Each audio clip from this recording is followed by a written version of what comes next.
بسم اللہ الرحمن الرحیم۔ بر اعظم پاک و ہند میں جن مبارک ہستیوں نے نیکی کی دعوت عام کی، ان میں سے ایک حضرت بابا فرید الدین گنج شکر رحمۃ اللہ علیہ کی ذات گرامی بھی ہے۔ ایک دن حضرت بابا فرید الدین گنج شکر رحمۃ اللہ علیہ درخت کے نیچے اپنے ساتھیوں اور مریدوں سے محو گفتگو تھے کہ ایک ہندو عورت اپنے سر پر دودھ کا برتن رکھے ہوئے ادھر آ نکلی۔ حضرت بابا فرید الدین رحمۃ اللہ علیہ نے رسم درویشی کے مطابق اس بت پرست عورت کی خیر و عافیت دریافت کی۔ ہندوؤں کی نظر میں وہ ایک نیچ ذات سے تعلق رکھنے والی عورت تھی، اس لیے کوئی شخص بھی اس سے انسانی لہجے میں گفتگو نہیں کرتا تھا۔ آج جب اس نے ایک دوسرے مذہب کے ماننے والے بزرگ شخص کی طرف سے برابری کا سلوک دیکھا تو اپنی حالت زار بیان کرنے لگی۔ میرا تعلق اجودن میں بسنے والے گوالوں کے خاندان سے ہے۔ باپ دادا دودھ فروخت کر کے اپنے پیٹ پالا کرتے تھے۔ میرا شوہر مر چکا ہے اور میں برسوں سے دودھ فروخت کر کے اپنے بچوں کی پرورش کر رہی ہوں۔ پہلے زندگی پرسکون تھی، مگر کچھ دنوں سے ایک عجیب و غریب مصیبت کا شکار ہوں۔ یہ کہہ کر گوالن عورت ادھر ادھر دیکھنے لگی جیسے وہ کسی سے خوف زدہ ہو۔ حضرت بابا فرید الدین رحمۃ اللہ علیہ نے عورت کی ذہنی کشمکش کو محسوس کرتے ہوئے فرمایا، تم بے خوف و خطر اپنے دل کی بات کہہ ڈالو۔ ہم لوگ مسلمان ہوتے ہوئے بھی تمہارے غم گسار ہیں۔ ہمارا مذہب دنیا کے ہر مظلوم کی حمایت کرتا ہے۔ حضرت بابا فرید الدین رحمۃ اللہ علیہ کی شفقت و محبت کا مظاہرہ دیکھ کر ہندو عورت نے وہ راز کہہ ڈالا جسے بیان کرتے ہوئے اس کی زبان کانپ رہی تھی۔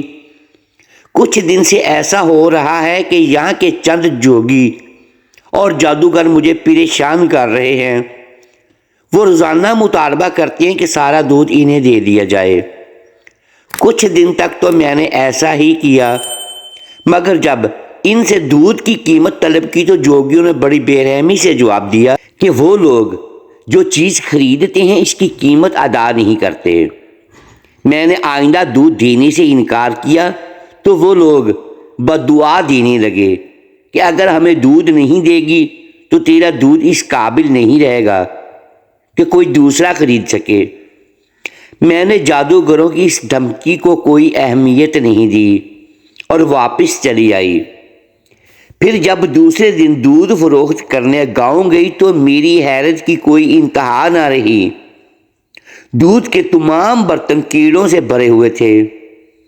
میں نے اسے اتفاق سمجھا، مگر دوسرے دن بھی یہی واقعہ پیش آیا۔ مجبور ہو کر میں دوبارہ ان جوگیوں کے پاس گئی اور ان سے رو رو کر التجا کی کہ نصف دودھ وہ لے لیں اور باقی میرے بچوں کے لیے چھوڑ دیں، مگر ان ظالموں پر میری گریہ و زاری کا کوئی اثر نہیں ہوا۔ پھر ایک دن ان جادوگروں کے چیلے میرے گھر آئے اور بڑے بے دردانہ انداز میں کہنے لگے، گرو جی کا حکم ہے کہ اگر تو ہمیں دودھ فراہم نہیں کرے گی تو پہلے تیرے سارے جانور مر جائیں گے، پھر ہم تیرے بچوں کو اپنے قہر و غضب کا نشانہ بنائیں گے۔ تو جن بچوں کی خاطر در بدر بھٹکتی ہے وہ کچھ دن بعد اس دنیا میں نہیں رہیں گے۔ آخر بچوں کی محبت نے مجھے مجبور کر دیا۔ میں کئی ماہ سے ان ظالموں کو دودھ فراہم کر رہی ہوں اور گاؤں والوں سے قرض لے کر اپنی زندگی گزار رہی ہوں۔ آخر گاؤں والے بھی کہاں تک قرض دیں گے؟ یہ کہہ کر دودھ فروش عورت اپنے دامن سے آنسو پونچھنے لگی۔ حضرت بابا فرید رحمۃ اللہ علیہ نے ایک مظلوم عورت کے دکھوں کی داستان سن کر فرمایا، صبر کرو، تمہاری مصیبت کے یہ دن گزرنے ہی والے ہیں۔ اچانک دودھ فروش عورت گھبرائے ہوئے لہجے میں کہنے لگی، خیر میری تو جس طرح گزر جائے گی، مگر تم لوگ بہت شریف ہو، آج تمہیں ان درختوں کے نیچے دیکھا تو چلی آئی۔ میری طرح تم لوگ بھی غریب ہو، میں تمہیں یہ بتانے آئی تھی کہ کہیں وہ ظالم جادوگر ادھر کا رخ نہ کریں اور پھر تم ان کی جفا کاریوں کا نشانہ بن جاؤ۔ عورت کی سادہ دلی قابل دید تھی۔ وہ اپنی پریشانیوں کو بھول کر درویشوں کو جادوگروں کے ممکنہ اقدام سے بچانے آئی تھی۔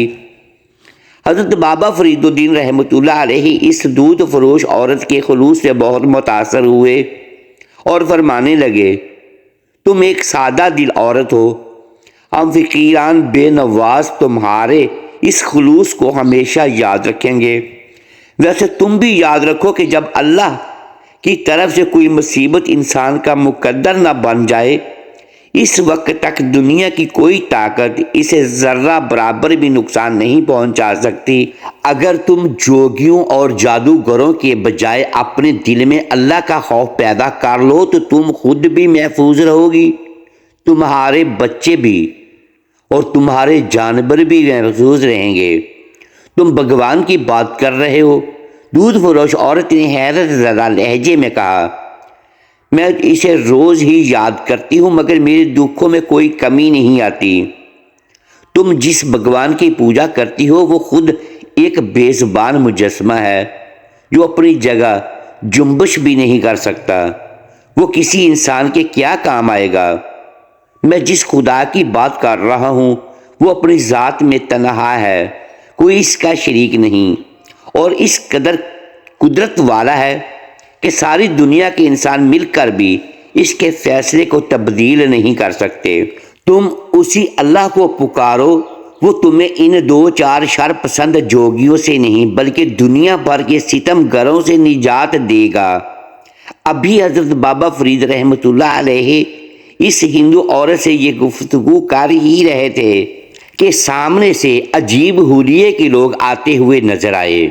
جیسے ہی آنے والوں پر عورت کی نظر پڑی وہ دہشت زدہ ہو کر حضرت بابا فرید رحمۃ اللہ علیہ سے کہنے لگی، یہ انہی جادوگروں کے چیلے ہیں، آج مجھے تمہارے پاس کچھ دیر ہو گئی تو وہ یہ میری تلاش میں یہاں تک آن پہنچے۔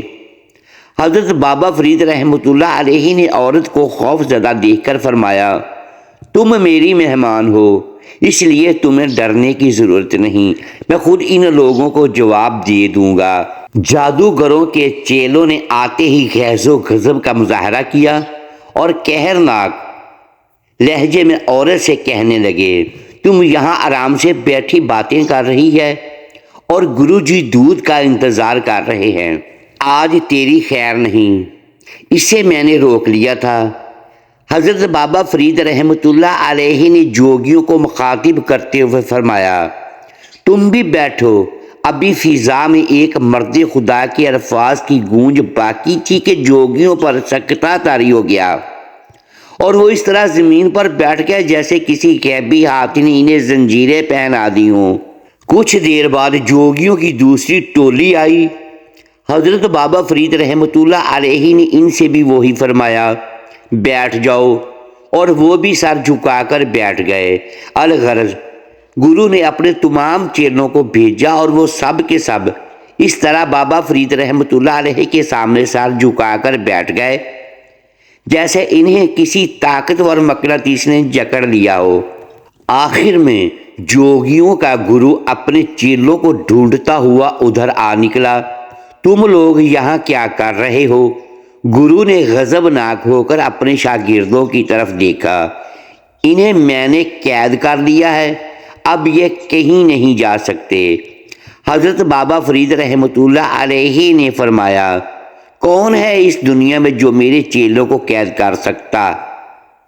گرو نے انتہائی غرور و تکبر کا مظاہرہ کرتے ہوئے کہا اور پھر بلند آواز میں اپنے منتر پڑھنے لگا، اب تیرا کوئی منتر نہیں چلے گا۔ حضرت بابا فرید رحمۃ اللہ علیہ نے فرمایا، کفر کے دن پورے ہو چکے۔ گرو پر ہذیانی کیفیت طاری ہوگی اور وہ چیخ چیخ کر منتر پڑھنے لگا، بدی کی تمام طاقتوں کو پکارتا رہا مگر آج کوئی اس کا مددگار نہیں تھا۔ آخر گرو نے حضرت بابا فرید رحمۃ اللہ علیہ کے قدموں پر سر رکھ دیا اور اپنے چیلوں کی رہائی کے لیے التجا کرنے لگا۔ تیرے شاگردوں کو صرف ایک شرط پر رہائی مل سکتی ہے کہ تو انہیں لے کر یہاں سے دور چلا جا۔ حضرت بابا فرید رحمۃ اللہ علیہ نے پرجلال لہجے میں فرمایا، اگر آئندہ تو نے مخلوق خدا کو تنگ کیا تو پھر تجھ پر خدا کی زمین تنگ ہو جائے گی۔ گرو بہت دیر تک حضرت بابا فرید رحمۃ اللہ علیہ سے معافی مانگتا رہا اور پھر اپنے چیلوں کو لے کر اجودھن کی حدود سے نکل گیا۔ گرو کے جانے کے بعد حضرت بابا فرید اسی جگہ پر اقامت گزین ہو گئے اور پورا قصبہ آپ کی اس کرامت کے شور سے گونجنے لگا۔ آخر کار سینکڑوں بت پرست حلقہ اسلام میں داخل ہو گئے۔ اجودھن میں یہ آپ رحمۃ اللہ علیہ کی پہلی روحانی فتح تھی۔ محترم ناظرین، امید ہے آج کی یہ ویڈیو آپ کو پسند آئی ہوگی۔ ناظرین گرامی، اگر اس ویڈیو میں دانستہ یا دیدہ دانستہ الفاظ کی درستگی ہم نہیں کر پائے تو ہم آپ سے معذرت خواہ ہیں اور اللہ کے حضور معافی کے طلبگار ہیں۔ محترم ساتھیوں، ویڈیو کو لائک کیجیے اور اپنے اس چینل کو سبسکرائب لازمی کیجیے اور بیل آئیکن پریس کر دیں تاکہ ہر نئی آنے والی ویڈیو آپ تک بر وقت پہنچ سکے اور ہماری حوصلہ افزائی ہوتی رہے۔ شکریہ۔ اللہ حافظ۔